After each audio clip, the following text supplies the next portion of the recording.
CCN news में आज बातचीत करने के लिए हमारे साथ मौजूद हैं पूर्व नगर पालिका अध्यक्ष और कांग्रेस के प्रत्याशी गीता रावल जी, जिनका अपना एक कार्यकाल पिछले बार लोगों ने देखा है और इस बार वो फिर से जनता के बीच जा रही हैं। किन किन मुद्दों को लेकर वो जनता के बीच जा रही हैं और कैसा पब्लिक का रिस्पॉन्स है, जनता का, मतदाताओं का कैसा रिस्पॉन्स है और विरोधियों को कहाँ आंकती हैं, इन सारे मुद्दों पर उनसे बातचीत करेंगे। अध्यक्ष जी, पहले तो आपका स्वागत है हमारे चैनल में। बहुत बहुत धन्यवाद। सीसीएन के सभी दर्शकों को मेरा नमस्कार, प्रणाम और आप सभी को का बहुत बहुत आभार जी। देखिए, चुनावी माहौल है, चुनावी गर्मी है, तो किन मुद्दों को लेके आप जनता के बीच जा रही हैं, मतदाताओं का कैसा रिस्पॉन्स आपको अभी तक दिख रहा है? क्योंकि जब पूर्व में मैं नगर पालिका अध्यक्ष थी तो क्षेत्र काफी छोटा था, सिर्फ 7 वार्ड थे। आज क्षेत्र का काफी विस्तार हो गया है। मैं अपने प्रचार के दौरान जब जो विस्तार क्षेत्रों में मिल रही हूँ तो वहाँ लोगों की कई समस्याएं हैं। नालियाँ नहीं बनी हैं, पथ प्रकाश की व्यवस्था नहीं है और लोगों का जो सफाई की व्यवस्था उचित नहीं है। इसके अलावा जो बहुत ही मतलब जो बेसिक मुद्दे हैं उन पर, जैसे मंडल सेरा में और वहाँ डिग्री कॉलेज के पास मैंने देखा काफी जल भराव की स्थिति है। ऐसे जो बहुत मूलभूत छोटी छोटी समस्याएं हैं। अध्यक्ष जी, एक दूसरा सवाल इम्पोर्टेंट ये भी है, आप कांग्रेस की ओर से चुनाव लड़ रही हैं, लेकिन कांग्रेस में 2 प्रत्याशी हैं। अक्सर देखा जाता है कि कांग्रेस में जब जब चुनाव होता है तो 2 प्रत्याशी खड़े हो जाते हैं। तो अभी वर्तमान में क्या स्थिति है और एक जो बागी प्रत्याशी आपके खड़े हुए हैं कवि जोशी, उनको मना पाने में आप क्यों नाकाम रह गए? देखिए, मैं कांग्रेस पार्टी की अनुशासित सिपाही हूँ और पार्टी ने मुझे अधिकृत प्रत्याशी घोषित किया है। वो टिकट देना या उस पर पुनर्विचार करना ये पार्टी का अपना फैसला है। हाईकमान ने जो वहाँ संशोधन करके मुझे टिकट दिया उसके लिए मैं हाईकमान का भी आभार व्यक्त करती हूँ। और जो मैंने अपने इन संगठन में काम किया पिछले कई वर्षों से और 2016 से 2021 तक मैंने महिला अध्यक्ष के रूप में भी काम किया और पिछली बार भी मैं टिकट की दौड़ में थी, लेकिन पार्टी ने मुझसे यही कहा कि आप अभी संगठन में काम करें, आगे आपको मौका दिया जाएगा। तो उसी का ये परिणाम है। मेरे कार्यों को देखते हुए मुझे पार्टी ने दोबारा पुनर्विचार कर उस टिकट दिया और कवि जोशी मेरे छोटे भाई हैं, उनको भी हमने मनाने की काफी कोशिश करी, लेकिन उनका अपना विवेक है क्योंकि चुनाव सबको लड़ने का अधिकार है। पार्टी ने मुझे सिंबल दिया, इसके लिए मैं हाईकमान के सभी नेताओं का और जिला कांग्रेस कमेटी प्रदेश नेतृत्व का आभार व्यक्त करती हूँ। नहीं तो जब उनका टिकट कटा तो आप किस स्तर पर आप इसकी गलती मानते हैं कि जो उसका एक बार टिकट उनके नाम की घोषणा हुई फिर उसके बाद नाम कट गया है? नहीं, मैं यही कहना चाहूंगी कि ये तो पार्टी नेतृत्व का काम है। टिकट देना या लेना मेरे हाथ में नहीं है, लेकिन उन्होंने पुनर्विचार कर मुझ पर भरोसा किया है और मैं भी पार्टी ने हाईकमान या नेतृत्व को, प्रदेश नेतृत्व को यही विश्वास दिलाऊंगी। उन्होंने मुझ पर विश्वास किया है तो मैं उनके विश्वास पर खरा उतरूंगी। अब जो लाइनअप तैयार है, मतलब भाजपा भी है, कांग्रेस भी है, निर्दलीय भी है, तो आप अपना मुकाबला किससे देखती हैं, किससे करी है आप मुकाबले में? चुनाव जो है एक लोकतंत्र का पर्व है और सबको अधिकार है और यही लोकतंत्र की खूबसूरती भी है। यहाँ सभी लोग अपनी अधिकारों की लड़ाई लड़ते हैं और नेहरू जी का, अंबेडकर जी का भी यही सोचना था कि यहाँ अपने अधिकारों के लिए सब जागरूक हों। तो सभी का अधिकार है, सभी अपने मुद्दों को लेके, अपनी बातों को लेके जनता के बीच जा रहे हैं। यहाँ पर मैं किसी के लिए कुछ नहीं कहना चाहूंगी क्योंकि चुनाव एक ऐसा माहौल है जहाँ सभी अपनी तैयारी करते हैं और जनता का जो फैसला होगा तो वो सबको मंजूर होगा। तो उसको कहाँ आप आंकते हैं? निर्दलीय प्रत्याशी कवि को या फिर सुरेश खेतवाल को आप कहाँ आंकते हैं? नहीं, इस पर मैं कोई टिप्पणी नहीं करना चाहूंगी। मैं फिर से वही कहना चाहूंगी, सभी अपनी अपनी लड़ाई लड़ रहे हैं और किसी का विरोध करना या कोई ऐसी बात मैं नहीं करना चाहूंगी। तो मुझे जनता का अच्छा समर्थन मिल रहा है, एक महिला हूँ, लोग मेरा सम्मान करते हैं और व्यवहारिक तौर पर भी मैं लोगों से जुड़ी हुई हूँ कई लंबे समय, क्योंकि मैं एक सामान्य महिला, एक गृहिणी से मैं राजनीति में आई हूँ। और दूसरा, मैंने जो मंडल सेरा का एरिया है, मतलब काफी लंबे समय से, क्योंकि मेरे वहाँ खेत हैं, तो मैंने एक किसानों के तौर पर भी मैं लोगों से जुड़ी हुई हूँ। तो मैं अपने कार्यों को लेके या फिर अपने जो मैंने पिछले कार्यकाल में काम किए उनको लेके जनता के बीच जाऊंगी।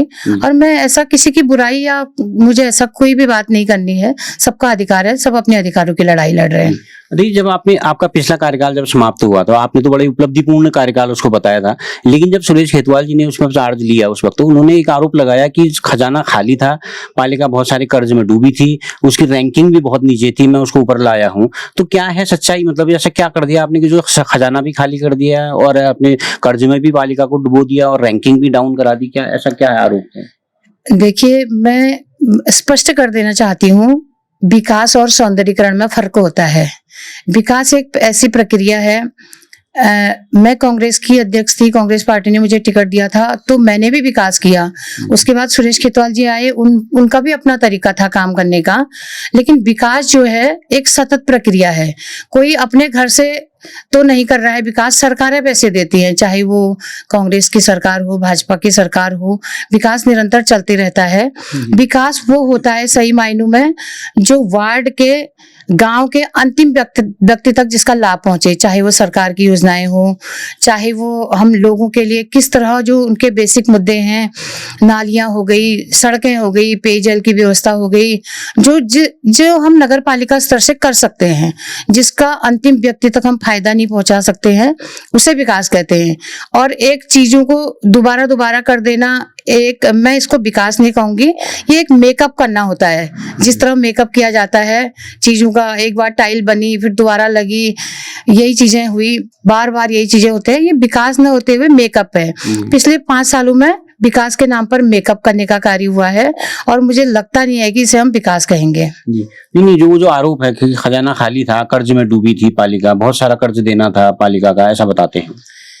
मेरे कार्यकाल जब खत्म हुआ तो लगभग 1.5 करोड़ रुपया वहां 15 वित्त में था और 134 उस समय हमने लाइटें लगवाई थी नगर क्षेत्र में, क्योंकि क्षेत्र छोटा था।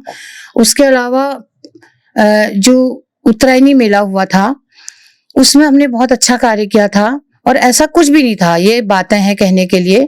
आज की अगर हम बात करें तो आज आप सूचना के अधिकार में भी चाहते हैं तो कोई ले सकते हैं। तो आज की स्थिति ऐसी है, आज पालिका जो है कर्ज में डूबी हुई है। आज पालिका का खजाना बिल्कुल खाली है और चाहे वो उत्तरायणी मेला हो, चाहे कुछ भी हो, किस तरह शो अप करने का कार्य किया ये सब जानते हैं। और सही जो पारंपरिक मेला होता था उत्तरायणी का, उस पारंपरिक मेले को एकदम मतलब पाश्चात्य संस्कृति की ओर ले जाने का काम किया और बहुत अच्छी स्थिति में मेरे टाइम में पालिका थी और ना ही मुझ पर कोई आरोप थे, ना ही कोई भ्रष्टाचार के आरोप थे। एकदम साफ सुथरा मेरा कार्यकाल रहा। देखिए, एक आरोप ये भी लगता है जब आपका कार्यकाल था तो आपने हालांकि एक ड्रीम प्रोजेक्ट आपका था कि नुमाइश को मैं हरा भरा मैदान बनाऊं और जो खिलाड़ियों के लिए जो नुमाइश का मैदान हुआ करता था उसको और सुविधाजनक बनाया जाए। लेकिन वहां के लोग आरोप लगाते हैं कि आपने गेट बंद करके वहां के लोगों के हितों पर कुठाराघात किया। उनकी जो गाड़ियां अंदर बाहर जाती थी, एम्बुलेंस या फायर की गाड़ियां भी अब नहीं जा पाती हैं और वो लोग इस बार फिर से मुखर भी हैं। वो कह रहे हैं कि हम वोट ही नहीं देंगे, चुनाव का हम बहिष्कार कर देंगे। क्या है सच्चाई इसके पीछे की? जो बागेश्वर का नुमाइश मैदान है वो अपने आप में एक ऐतिहासिक मैदान है। जो नगर क्षेत्र की जितनी भी गतिविधियां होती हैं, चाहे उत्तरायणी मेला हो, चाहे रामलीला हो, चाहे हमारे टूर्नामेंट हो, क्रिकेट टूर्नामेंट, फुटबॉल, जो भी मतलब खेल गतिविधियां होती हैं उसी फील्ड में होती हैं। और ये यहाँ के खिलाड़ियों की मांग थी और लोगों की मांग थी। जब वहां पर क्रिकेट चलता था तो बीच में वहां पर 4 व्हीलर घुसते थे फील्ड में, 2 व्हीलर 4 व्हीलर लगातार चलते थे जो खेल में व्यवधान करते थे। तो वहां के लोगों की मांग भी थी, खिलाड़ियों की भी मांग थी और पालिका ने अपने स्तर से काम किया, नुमाइश खेत का संरक्षण किया, उस पर हरी दूब घास लगाई, हमने उसका कार्य किया। लेकिन जब स्थानीय लोगों का विरोध हुआ वहां पर, तो उसके बाद मुद्दा जो है कोर्ट में गया। तो हाईकोर्ट द्वारा जो फैसला रहा, क्योंकि जो वहां पर जज साहब थे हमारे उस समय, शर्मा जी, उन्होंने कहा कि ये किसी की व्यक्तिगत प्रॉपर्टी नहीं है, ये जो है पब्लिक प्रॉपर्टी है। तो पब्लिक के हित में फैसला गया और ये मेरा कोई व्यक्तिगत फैसला नहीं है, ये न्यायालय का फैसला है जो कि सबको मान्य है। करना ही होगा। जी। देखिए कि इस बीच अभी तो ये सीट सामान्य हो गई है। इससे पहले ये सीट को जो है एससी वर्ग के लिए आरक्षित किया गया था। बहुत से आरोप ये भी लगे कि जितने भी दावेदार हैं, हालांकि ये पार्टी विशेष पर ये आरोप नहीं है, कि कई दावेदारों ने जो है ऊपर जाकर ये सीट को जनरल बनाने का काम किया और उससे कुछ एक वर्ग विशेष में नाराजगी बताई जा रही है। तो आपको अगर इसके बारे में सच्चाई है तो अगर आप हमारे दर्शकों को बता सकेंगे इसके पीछे की सच्चाई क्या है आखिर? बिल्कुल पहले आरक्षित थी सीट, उसके बाद सामान्य सीट हुई। ये सब जानते हैं कि सत्ता पक्ष में क्या कर सकते हैं। अभी तो हम विपक्ष में हैं, तो हमारे विपक्ष की तो बस की बात ही नहीं है। ये सब जानते हैं कि ये सत्ता पक्ष का काम है। कुछ जो पूंजीपति लोग थे उन्होंने अपने लिए ये सीट को सामान्य कराया है। इसमें मेरा, हम सब लोगों का कोई हाथ नहीं है। अगर सीट सामान्य हो गई है तो मेरा अधिकार है, मैं अपनी पार्टी से अब टिकट मांगू और पार्टी ने मुझे टिकट दिया है। जी। जी, एक भूपेश उपाध्याय जी से मेरी बीच में जब बात हो रही थी तो उन्होंने बहुत सारे आरोप भी लगाए और एक बयान भी उन्होंने जारी किया। वो हालांकि उन्होंने आपका नाम नहीं लिया, लेकिन इनडायरेक्टली उन्होंने ये कहा कि आपके ऊपर कुछ चीजें उन्होंने कही हैं, शायद आपने सुना भी होगा। तो कैसे उनके संबंध आपके अब हैं, क्योंकि वो तो बीजेपी में है, आप तब कांग्रेस में थे। उन्होंने ये कहा कि मैंने ही टिकट दिलाया, मैंने ही जिताया, तो ये सारी बहुत सारी, और आज भी आप मुझसे बात करते हैं, इस तरह के आरोप उन्होंने लगाए थे। देखिए, भूपेश उपाध्याय जी से मेरे पारिवारिक संबंध हैं। 2013 में वो कांग्रेस पार्टी में दर्जा मंत्री थे, तो उन्होंने मुझे टिकट भी दिया, मेरे लिए बहुत मेहनत भी करी। मैं पार्टी 20 सालों में पहली बार कांग्रेस नगर पालिका में आसीन हुई और हमारे पारिवारिक संबंध हैं उनसे। आज हमारी विचारधारा अलग है। उन्होंने बीजेपी पार्टी ज्वाइन की है, मैं कांग्रेस पार्टी में हूँ, तो हमारे राजनीतिक संबंध चाहे न हो लेकिन पारिवारिक संबंध हमेशा रहेंगे और मेरा उनसे कोई ऐसा बैर या फिर ऐसे कोई नहीं है नाराजगी। ठीक है, व्यक्तिगत संबंध सबसे होते हैं, पारिवारिक संबंध भी होते हैं। मैं यही कहना चाहूंगी कि हमारी आज राजनीति की विचारधारा अलग है, पर ऐसा कोई हमारा, मैं ये सभी जो जहाँ रहें खुश रहें, अपने अपने स्तर से काम करें, अपनी अपनी विचारधारा के लिए। कोई मेरी उनसे नाराजगी नहीं है। जी। देखिए, एक जो चर्चा की जा रही है चुनाव में कि बीजेपी की ओर से बार बार कहा जा रहा है कि हमने बहुत सारा विकास इन 5 सालों में किया है। तो आप भी वार्डों में घूम रही हैं, तो आपने बीच में जब मेरी आपसे बात हो रही तो आपने बताया कि बहुत सारे मुद्दे हैं, बहुत सारी समस्याएं वार्डों में व्याप्त हैं। तो आपको कहाँ विकास दिख रहा है, कहाँ आपको समस्याएं दिख रही हैं? देखिए, मैंने पहले भी कहा कि विकास के नाम पर एक मेकअप करने का कार्य हुआ है। मैं आज मंडल सिरम में प्रचार के दौरान गई। मंडल सिरम में काफी लंबे समय से जल भराव की स्थिति है और उस पर आज भी कोई कार्य नहीं है। लोग वैसे ही परेशान हैं जैसे पहले थे। उसके अलावा मैं डिग्री कॉलेज के पास गई थी तो वहां के लोगों की भी यही समस्या है, आज तक कोई समाधान नहीं मिल रहा है। मैं दूर के अगर वार्डों की बात करूं, ठाकुरद्वारा वार्ड में, कठायतवाड़ा वार्ड में लोगों के पास नालियां नहीं हैं और जंगली जानवरों का लगातार आतंक बना है। लाइटें, जो पुरानी कार्यकाल की मेरी लाइटें लगी थी, वो अभी सुचारू रूप से चल नहीं रही हैं, एकदम बंद पड़ी हुई हैं। इसके अलावा कंट्री वाइड के पास मैंने देखा, कंट्री वाइड से लेके भगवती मंदिर तक टाइलिंग का कार्य हुआ है, टाइल लगे हैं उस पर। आप वहां पर जाके देख भी सकते हैं किस तरह कार्य हुआ है और सारी टाइलें उखड़ के किनारे रखे हैं।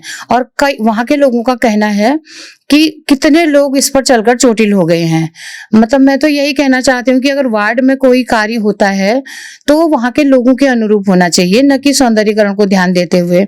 और कई जगह ऐसे हैं, बिलोना सेरा में मैं गई, वहां सिंचाई वाला क्षेत्र है, गूलें बनी हुई हैं, गूलों में बिल्कुल रास्ता नहीं है, बहुत छोटे छोटे गूल हैं, पगडंडी तक वहां हुई नहीं है।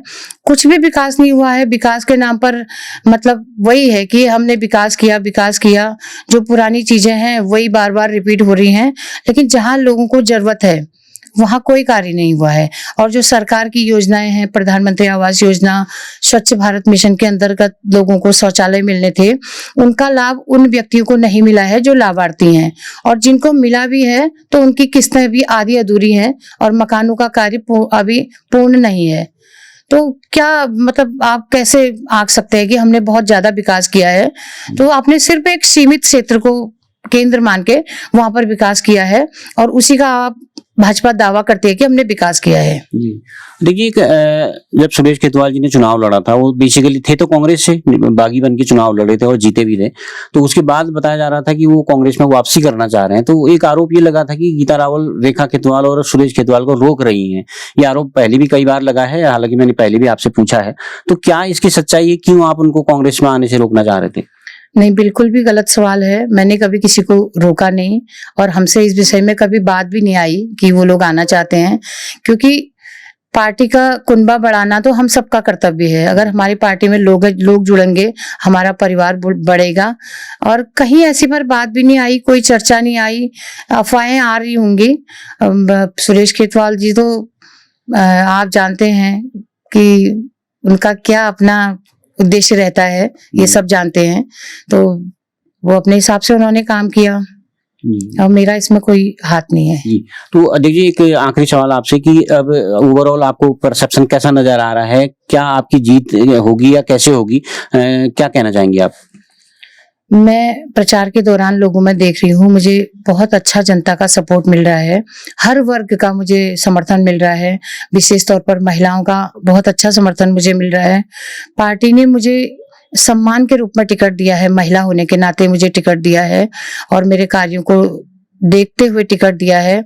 मैं व्यवहारिक तौर पर भी लोगों से जुड़ी हूँ, और मैंने अपने कार्यकाल में बहुत अच्छे कार्य भी किए हैं। बहुत अच्छा मुझे समर्थन मिल रहा है, और मुझे पूर्ण विश्वास है कि मेरी जो डगर है वो बहुत आसान रहेगी, बहुत अच्छी रहेगी, और मुझे विश्वास है नगर के लोगों पर, मुझे वो अपना समर्थन देंगे, आशीर्वाद देंगे। पहले भी उन्होंने मुझे अपना आशीर्वाद देके अध्यक्ष बनाया था, और अभी भी मुझे पूर्ण विश्वास है वो सब मुझे अपना आशीर्वाद देंगे, और भगवान बागनाथ जी का भी मुझ पर आशीर्वाद रहेगा, और मैं उनके विश्वास पर खरा उतरूंगी, ऐसी मैं आपको वादा करती हूँ नगर की जनता को, और अवश्य ही मेरी जीत होगी। बहुत अच्छा समर्थन मुझे लोगों का मिल रहा है। धन्यवाद अध्यक्ष जी, इतने व्यस्त समय में से भी आपने हमारे लिए वक्त निकाला बातचीत के लिए। बहुत बहुत धन्यवाद आपका। बहुत बहुत धन्यवाद। Thank you. तो आप थी हमारे साथ पूर्व नगर पालिका अध्यक्ष और महिला कांग्रेस की पूर्व जिला अध्यक्ष और वर्तमान में कांग्रेस की प्रत्याशी गीता रावल जी, जिन्हें बहुत सारे मुद्दों पर बहुत सारी बातें की और स्पष्ट किया कि उनका दावा है कि वो जिन मुद्दों को लेकर जनता के बीच जा रही हैं और अपार समर्थन उन्हें मिल रहा है, और उससे उनको लगता है कि उनकी जीत और कांग्रेस की जीत निश्चित होगी। CCN न्यूज के लिए मैं सुरेश पांडे।